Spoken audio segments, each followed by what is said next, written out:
Soy Camila Costa y como cada martes transmitimos desde acá, desde La Habana, Cuba. En esta ocasión vamos a estar conversando con uno de esos activistas, opositores, pertenecientes, digámoslo así, a esa oposición tradicional en Cuba. Un poco nos hemos propuesto acá en Cubané presentar a esos rostros de esa oposición tradicional, aunque muchos de ustedes los conocen, pero queremos visibilizarlos aún más, conocer un poco su trayectoria y sus criterios sobre el nuevo contexto cubano. En esta ocasión vamos a estar conversando con René Gómez Manzano, abogado, periodista independiente, colaborador de acá de este espacio de Cubané. René Gómez Manzano ha estado en dos ocasiones cumpliendo prisión política. La primera ocasión fue en el año 1997, cuando junto a un grupo de intelectuales cubanos, el caso, por ejemplo, de Marta Beatriz Roque,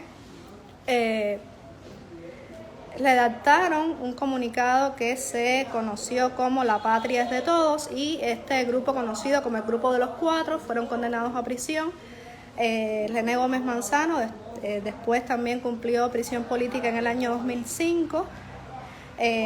Ha sido reconocido por Amnistía Internacional como prisionero de conciencia. En su segunda estancia en prisión también protagonizó al menos 2 huelgas de hambre. Y vamos a estar conversando con él en esta ocasión acá en Cubané para conocer un poco su criterio sobre algunas cuestiones de la realidad cubana. Sí, buenas tardes, René. Quisiera comenzar preguntándole, hemos visto en las últimas semanas toda esta campaña de difamación que se ha desarrollado en los medios oficiales cubanos, y usted también ha sido víctima de esa visibilización o de esa campaña de descrédito en la televisión nacional. Por ejemplo, en el año 1997, cuando ustedes, el Grupo de los Cuatro, desarrolló este comunicado conocido como La Patria es de Todos, el juicio fue televisado y quisiéramos conocer un poco su criterio sobre este nuevo contexto. Primero, ¿por qué usted cree que se desarrolla esta campaña de descrédito en los medios oficiales cubanos? Bueno, ante todo, con respecto a mi caso personal, debo decir que el juicio no fue televisado. Lo que televisaron fue, es decir, nos mostraron por televisión. En ningún momento se oyó lo que dijeron algunos de mis 3 hermanos de causa o yo mismo, sino que eso era simplemente la vista del juicio y entonces hablando, arremetiendo y diciendo horrores de nosotros. Bien, eso para puntualizar ese detalle. ¿Por qué hacen esta campaña ahora? Bueno, pues sencillamente, en mi opinión, mi modesta opinión, por la tremenda torpeza del régimen. Hace ya muchos años que están arremetiendo contra opositores, posiblemente el primero que yo recuerde, porque era lógico, porque fue el iniciador de esta nueva etapa de lucha pacífica en contra del régimen totalitario castrista, el señor Bofill, Ricardo Bofill Pajés. Fue el fundador de la primera organización independiente que existió en Cuba ya en esta nueva etapa, el Comité Cubano por los Derechos Humanos, y arremetieron contra él, prometieron una serie de programas de televisión, etcétera. En el sentido hicieron un par de ellos. Y también en el Granma, hablando horror, una serie de tonterías, cosa que venía al caso. Hay casos anecdóticos, como por ejemplo decían, recuerdo que una de las cosas que dijeron, una de las barbaridades que dijeron, era que se había robado, se había metido en la iglesia siendo niño, por cierto, siendo un menor, se metía en la iglesia para robarse el vino consagrado. Yo estoy cansado de ir a misa, yo jamás he visto que el vino consagrado lo guarden en ninguna parte. Lo que guardan son las hostias consagradas, pero el vino no, el vino se lo toma el cura en el acto ahí de la misa. Pero bueno, eso y una serie de cosas. Entonces el señor Bofill tuvo una reacción que a mí me parece admirable y que creo que es la que se debe tomar en estos casos. Sencillamente me cuentan, pues bueno, no lo conocí personalmente, pero no tuve la ocasión de visitar su casa. Me cuentan que cuando uno llegaba a la casa de él, lo que veía era como un panel con todos los periodos, todas las primeras planas del Granma, donde hablamos horrores de su persona. Eso es lo mejor, esa es la actitud correcta que hay que tener con un régimen como este, que arremete contra las personas, que las denigra, que las insulta, pero que además no les da la menor posibilidad de rebatir lo que ellos están planteando. Entonces, pues, yo me siento muy ufano con estas personas ahora que están siendo vilipendiadas, ¿no?, por el régimen, porque bueno, esa es la forma mejor de darle visibilidad. Son tan torpes que no se han dado cuenta de eso. El departamento ideológico, el macabro y tenebroso departamento ideológico del Comité Central, que es el que dice qué es lo que se publica y cómo se publica en cada órgano de prensa del país, pues lo único que se le ocurre es eso, decir barbaridades de las personas, y con esto lo único que hacen, repito, es darle visibilidad, y que sobre todo en estos tiempos donde ya felizmente, a pesar de lo caro y lo malo que es el servicio, bueno, ya las personas, los ciudadanos tienen acceso a las redes sociales, y ya entonces tienen acceso a una versión que no es exactamente o no necesariamente la misma, la única que da el régimen. Entonces, pues esto le da visibilidad a estas personas, y entonces pues es la forma de que los ciudadanos los conozcan a estas personas más. Sí, estamos hablando de un guión que quizás en un momento, por ejemplo, que usted fue víctima de esto en los años 90, pudo funcionar, pero que ahora no está funcionando. Sería como contraproducente específicamente por eso, porque existe la alternativa de las redes sociales. Exactamente.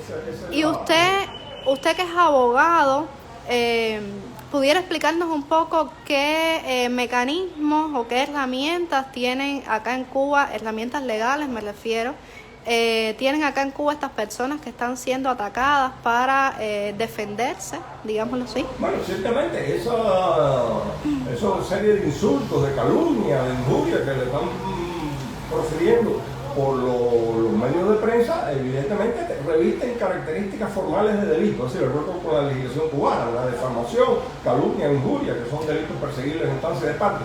Técnicamente eso es así. Entonces, bueno, por ejemplo, tengo noticias de que la artista plástica Tania Bruguera pues ha formulado varias denuncias en ese sentido contra el Instituto Cubano de Radio y Televisión, que es el organismo estatal que se presta para organizar estas campañas, y bien, me parece eso correcto.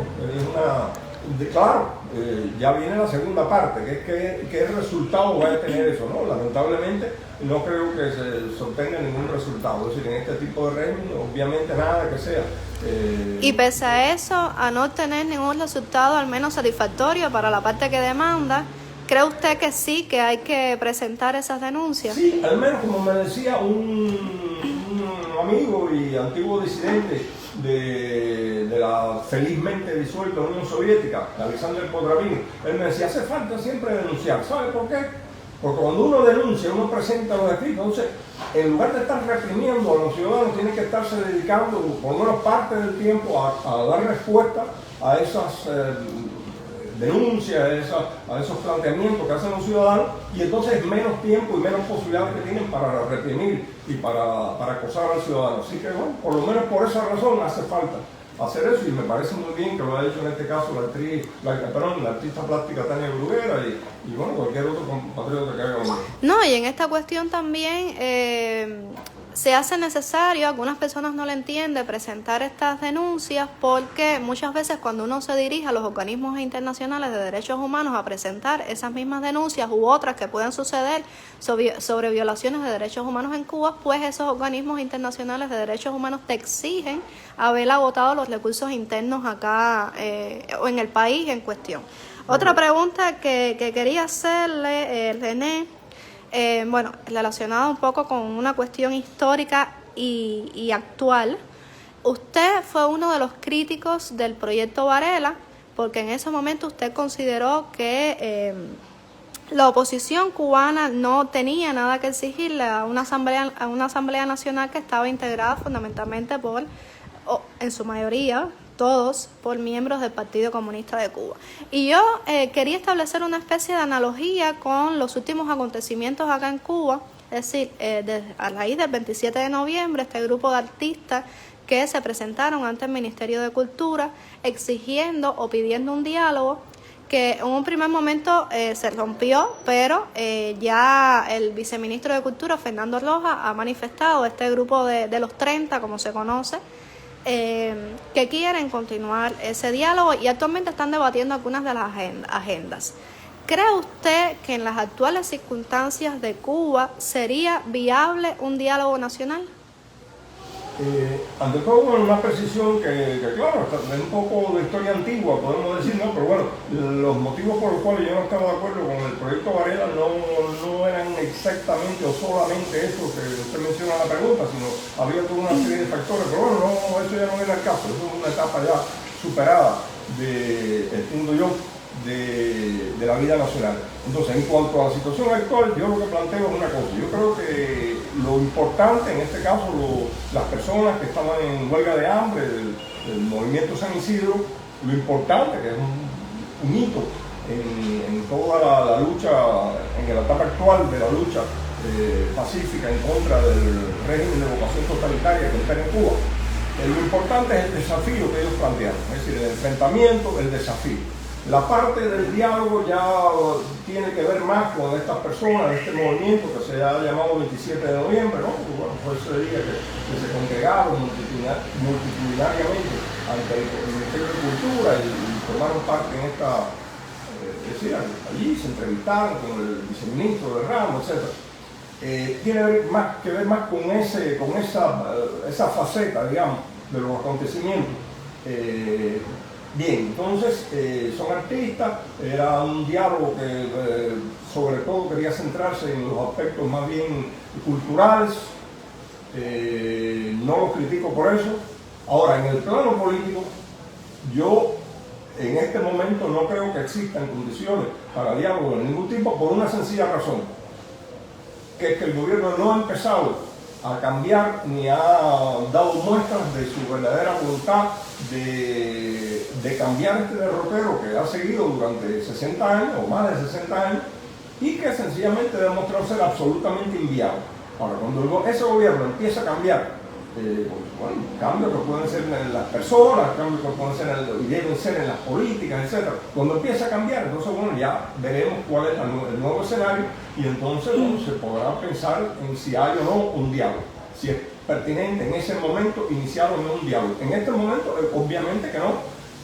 Por esa razón, pues no creo que eso sea oportuno.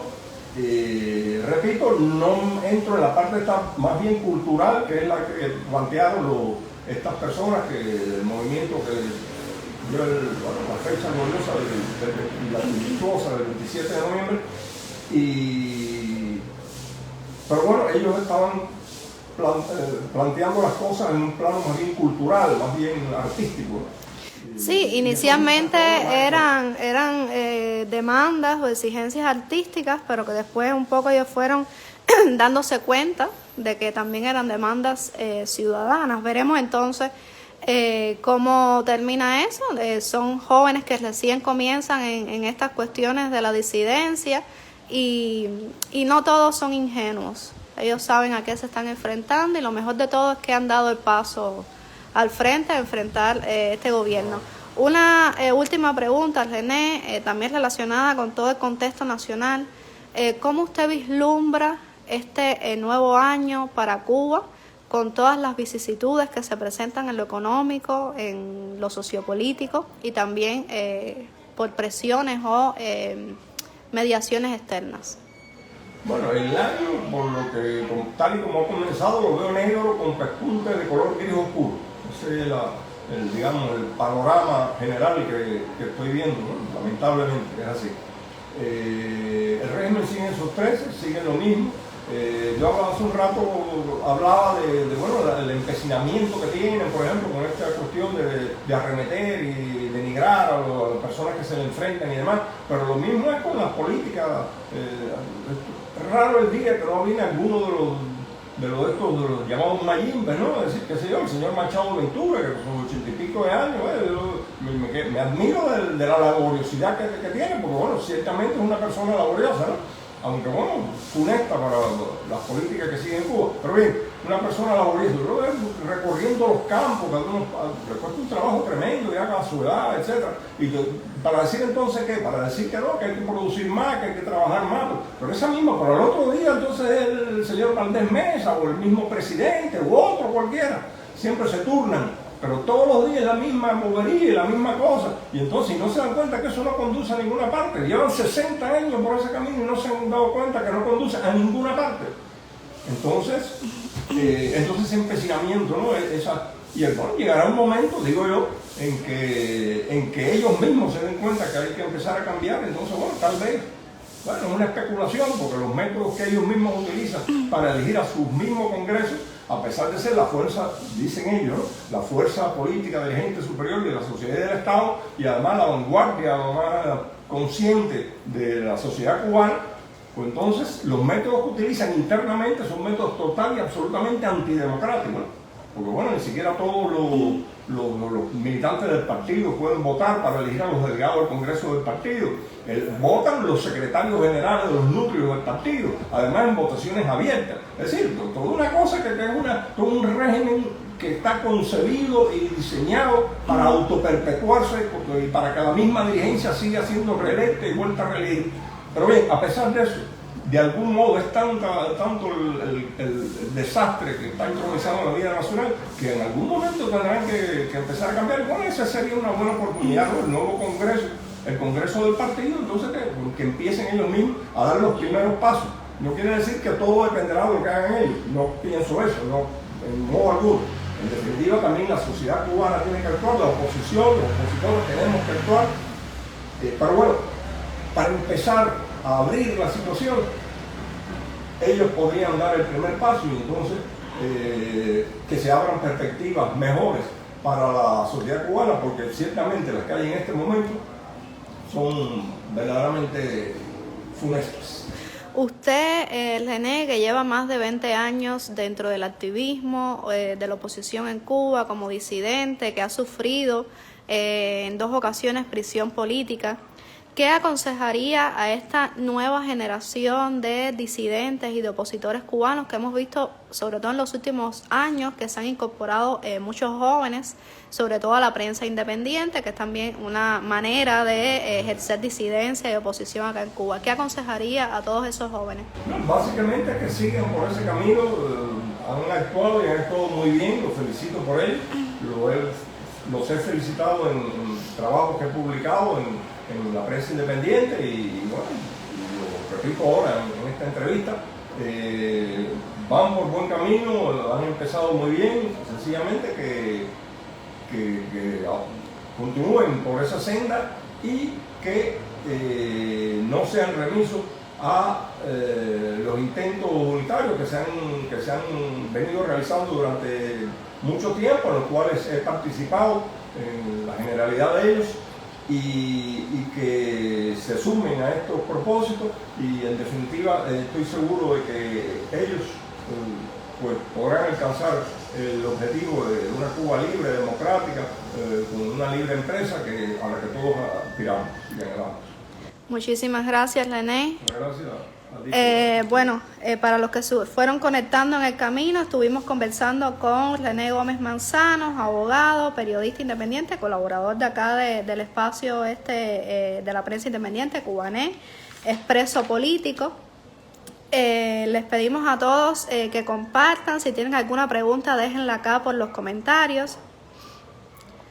A ver.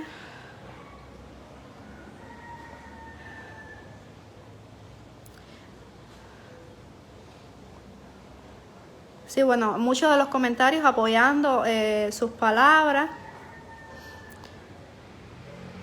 Acá una persona que dice que conoció a Ricardo Bofill y a su esposa María Elena, es Arnaldo Escalona, que visitaban su casa en los 70 cuando se fundó el Comité Cubano de los Derechos Humanos junto a sus padres y que en su casa se hacían tertulias. Qué coincidencia. A usted hablando de Ricardo. Una pregunta que hace Jorge Carlos Medina, que dice: ¿cuál sería en su opinión, la alternativa al diálogo? La alternativa al diálogo, no sé, es decir, en los momentos actuales, ¿no? Seguir actuando en contra presionando, del régimen, ¿crees? seguir presionando, seguir denunciando, seguir haciendo reclamos.